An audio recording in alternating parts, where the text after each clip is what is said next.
മുളക് ചമ്മന്തി ഉണ്ടാക്കാൻ വേണ്ടിയിട്ട് ഒരു പാൻ അടപ്പത്ത് വെച്ചിട്ട് അതിലേക്ക് കുറച്ച് എണ്ണ ഒഴിച്ചു കൊടുക്കുക. ഒരു രണ്ട് ടീസ്പൂൺ എണ്ണ ഒഴിച്ചു കൊടുത്താൽ മതിയേ.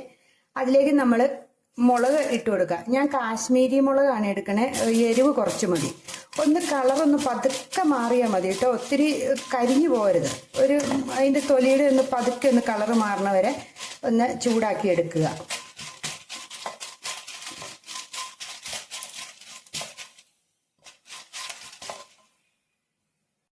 ആ എണ്ണയിലേക്ക് തന്നെ ഒരു 10-15 ചുവന്നുള്ളി, കുഞ്ഞുള്ളി അരിഞ്ഞത് ഇട്ട് കൊടുക്കുക.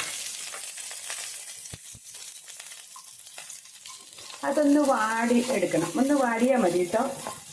കുഞ്ഞുള്ളി ഒന്ന് ചെറുതായിട്ടൊന്ന് വാടിയാൽ മതി.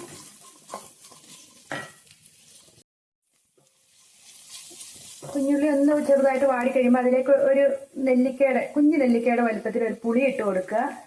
ഒരു വെളുത്തുള്ളി, ഒത്തിരി വേണ്ട കേട്ടോ. ഒത്തിരി ഇടുമ്പോൾ അതിൻ്റെ ചുവ വരും.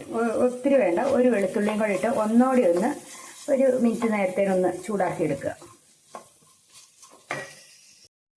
ഒന്ന് വാടി കഴിയുമ്പോൾ അതിലേക്ക് ആവശ്യത്തിന് ഉപ്പിട്ട് കൊടുക്കുക. എന്നിട്ട് ഒന്നോടെ ഇളകി. എന്നിട്ട് ചൂടാറി കഴിയുമ്പോൾ നമ്മൾ മിക്സിയിലിട്ട് അടിച്ചെടുത്താൽ മതി. ഇത് ഒരാഴ്ച വരെയൊക്കെ നമുക്ക് ഉപയോഗിക്കാൻ പറ്റും. ഫ്രിഡ്ജിൽ സൂക്ഷിച്ചിരുന്നാൽ മതി.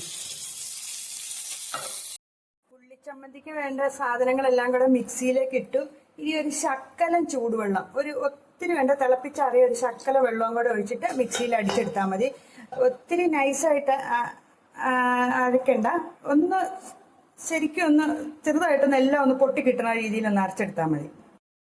ഇതിലേക്ക് ഇനി 1 ടേബിൾ സ്പൂൺ വെളിച്ചെണ്ണ, പച്ച വെളിച്ചെണ്ണ ഒഴിച്ചു കൊടുക്കുക. എന്നിട്ട് നന്നായിട്ട് മിക്സ് ചെയ്തിട്ട് നമുക്ക് ഉപയോഗിക്കാം. ചോറിനോ ഇഡലി, ദോശ അങ്ങനെയുള്ളതിനും ഇടിയപ്പത്തിനും ഒക്കെ നല്ലതാണ്. ഇത് കുറേ ദിവസം കേടുകൂടാതെ ഇരുന്നോളൂ. ഫ്രിഡ്ജിൽ സൂക്ഷിച്ചിരുന്നാൽ മതി.